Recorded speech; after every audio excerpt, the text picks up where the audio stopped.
It's the Opperman Report.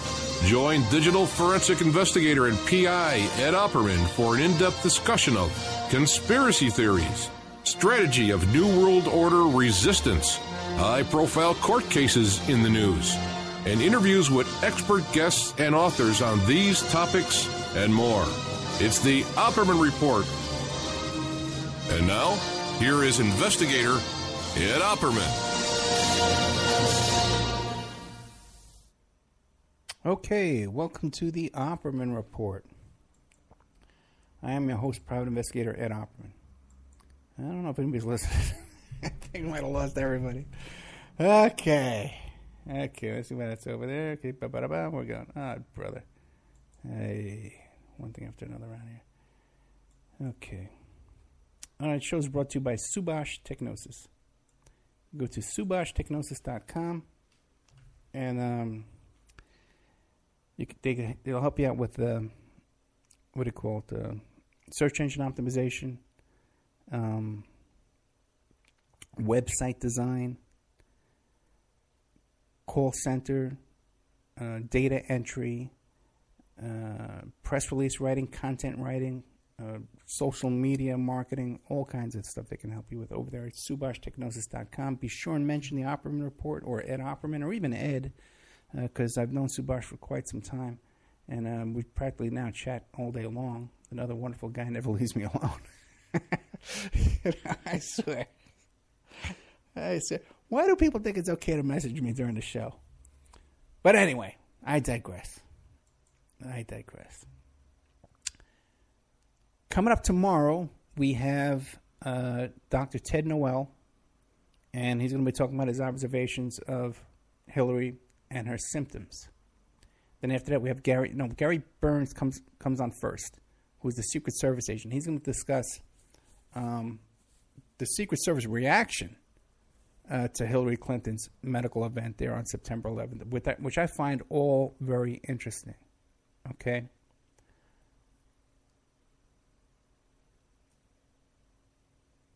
Now, a couple of things I want to say about this Hillary Clinton business. One is this business about how they're claiming it was pneumonia, okay, and that she had walking pneumonia.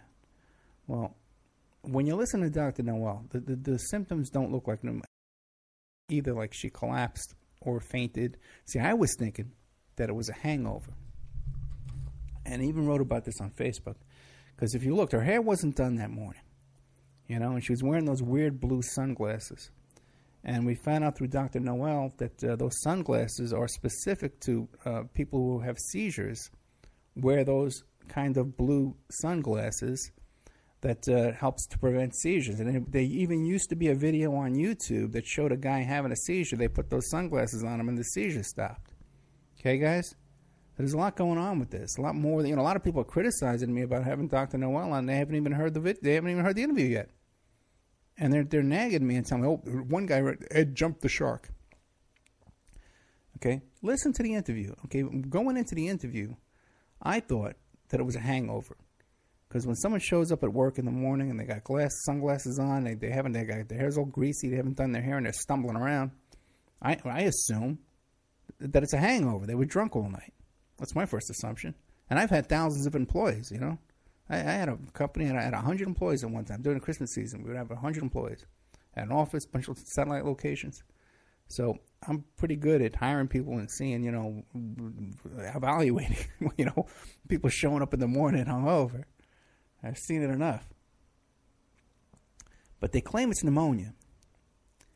And then they had Robbie Mook come on. And what's he say? He goes, oh, yeah. I had pneumonia, too. As a matter of fact, we all caught that. It was going around the office. We all had this pneumonia. Isn't that funny? But it's not that funny. Because if she had pneumonia, right, and Robbie Mook, according to him, also had pneumonia. He caught it, too. And other people, senior staffers in the office, had pneumonia, too. What is she doing? If she has pneumonia, and she knew, according to her, she knew the day before she was diagnosed with pneumonia, that instead of, when they throw her in this van, she loses her shoe, which should be a major story just to begin with. You know, how many presidential candidates lose their shoe? You know? But, you know, when I'm a kid, you know, following politics, that would be a big story in all by itself. But no, not with Hillary Clinton. No, she's like, nothing wrong with, nothing to see here. Allegedly, you know, almost had a fainting spell. Almost, you know, they're playing it down like ridiculously. She lost her shoe. She had to be picked up off her feet and carried in there. So we're going to be talking about all this tomorrow. But the part about the contagious pneumonia is very interesting to me. Because if she knew she had this pneumonia the day before, and then she has a pneumonia spell where she passes out from dehydration, instead of going to the hospital, they take her to Chelsea Clinton's apartment. And they say, as soon as she got up there, she was chasing around her grandchildren. She's chasing around grandchildren? She's got pneumonia. What is she doing chasing around? Chelsea Clinton's kids, I looked it up. One of them is 3 months old. The other one is 14 months old. Not too hard to catch a 14-month-old. You pretty much chase them down. They can barely, you know, barely walking in a year. But the thing is, who the hell, if you have pneumonia, and according to Robbie Mook, they all caught the pneumonia. So in her head, she must have thought it was contagious pneumonia. I know a lot of people, I'm Ed, I'm a nurse, I'm a dentist. Not all pneumonia is contagious. I understand that. Okay, and now they're saying she has a medical report, supposedly, saying that her brand of pneumonia was not contagious. But, okay, and that, which conflicts with Robbie Mook saying that he caught it too. So someone here, there's a mistake someplace here, right, with this pneumonia story. Something's up. That we can all agree on. That something's rotten in Clint Mark, you know? So what's the deal here now? Let's say I got pneumonia, right? I'm told yesterday, I was diagnosed yesterday with pneumonia. Now, and the doctor says to me, well, you know what? It's not contagious pneumonia, right? But other people at work have the pneumonia, unless they're lying, unless Robbie Mook is a big fat liar, right? I'm going to say to myself, well, you know what? I'm not going to go around my little infant grandchild and chase around my little toddler grandchild because they could catch what I got. Because we know another guy got it. Maybe the doctor's wrong. You ever think of that? Don't you take those kind of precautions in life when you're around little infants and toddlers? You kind of say, well, hey, you know what? Maybe the doctor made a mistake. Why chance it? You know? So you don't kiss your kid. You don't hug them, you know. You don't, you wash your hands a little bit extra because you don't want other people around you to get sick. But no, not Hillary Clinton. No. For some reason, when she has this episode, they don't they don't take her to the emergency. How did they know? How did these Secret Service agents know that it wasn't a dart, that she wasn't hit with a blowgun? How do they know? How did they know at that moment that when she's twitching out and collapsing and dropping metal things out of her pant leg, whatever's going on with that, it's a whole nother story. How did they know it wasn't a Russian dart or an ISIS dart blowgun with poison tsetse fly on it? How did they know this? They don't know this.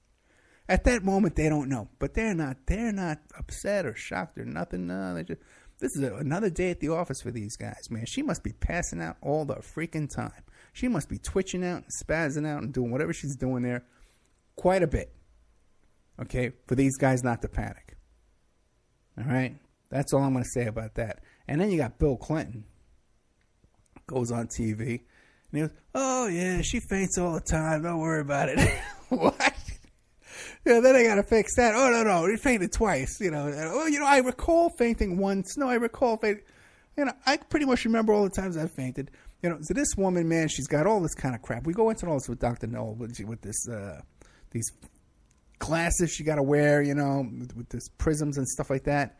And she fell down and hit her elbow and she passed out another time. Oh, another dehydration. What is going on with this woman? There's something wrong with her. And we're going to get into that tomorrow in detail. But real quick, now there's also an alleged theory going around that Dr. Drew was fired because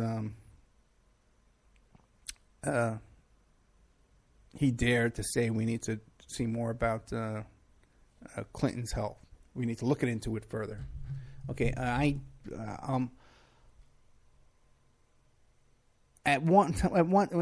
agent did all the booking, did all the casting for Dr. Drew. Octomom, there was a time every guest on his show we were involved with. So I'm very familiar with everything that goes on over there. I still have friends over there, people I stay in contact with. And what I'm hearing is that this was weeks before. This decision was made weeks before Dr. Drew went on TV and made that statement about the Clintons. And one has nothing to do with the other. I know a lot of people are trying to say, oh, he was fired right over this. I do not believe that's the case. And I believe that based on information that's been passed over to me. But also, too, the other way around. It's the other way around. Okay? That I believe, from my experience with Dr. Drew and the Dr. Drew show and the people around him, is that he would cooperate with the most powerful person and go along, to advance himself in any possible way that he could. That he would immediately say, "Oh my goodness, oh ha ha ha, I never said that," It would be the whole other way around. Okay, that he would be 100% in support of Hillary Clinton. If they said boo to him about this, oh, Dr. Drew, you have to go back on TV and pull your pants down and make believe you never said that. He would do it in a second. And if you look, and you want to look into, if you don't trust me and my opinions, check out a guy named Jim Poorman, Poorman, who was a radio host, and he was the co-host of Loveline with Dr. Drew years and years and years ago. And check out what he has to say about Dr. Drew. Very interesting stuff. Look into that. Okay, what's next? Trump comes out today. Someone have a unique opinion about this too. Trump comes out today and has all this stuff about he wants to promote his new hotel at the post office down there in Washington, D.C. And he makes an announcement that he now concludes that Barack Obama was born in the United States. The birther movement. See, that's why the show's called Takes a Village, Birthers, Body Doubles, Real Heroes, and Hope. Because I'm trying to end the show with a happy ending tonight, okay? Not one of those happy endings, but, a happy ending. We're not getting a massage from good old Ed Opperman. Maybe a brain massage to get there, right? Trump comes out and he says, I now believe that Barack Obama was born in the United States.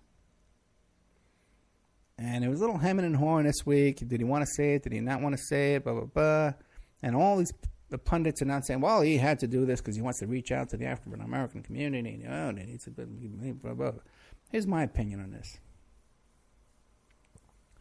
If you notice, my opinion on this whole thing about Trump, Obama's paperwork, which is severely lacking in my opinion, but I don't buy all this stuff about this birther movement that he's Muslim, he's a Muslim terrorist and related to Malcolm X and all this crazy stuff. People saying he somehow snuck into the White House and he's a subvert, that's craziness. And most of the people I've talked to about this believe he's a CIA creation. Cindy Sheehan, I talked to her about it. Talked to those K Street lawyer guys. I had them on here. The one about the visas for Al Qaeda. Springman, I think his name was. And he even looked it up and found that one of the first places that Obama worked for out of college was a CIA front. So there's been, I think everyone who's legit on this and has really looked at it and met him, all believe he's a CIA creation. All this stuff about, even the Muslim stuff, I don't believe in. He went to a Christian church. He was from Chicago. Come on, give me a break. And I believe that Trump now probably did believe that. He probably did believe all that conspiracy stuff you hear on Alex Jones and all that kind of nonsense. And thought that Obama was a Muslim terrorist and his birth certificate, that he wasn't born here in the United States. He was born in Kenya. Now, I think what changed Trump's mind was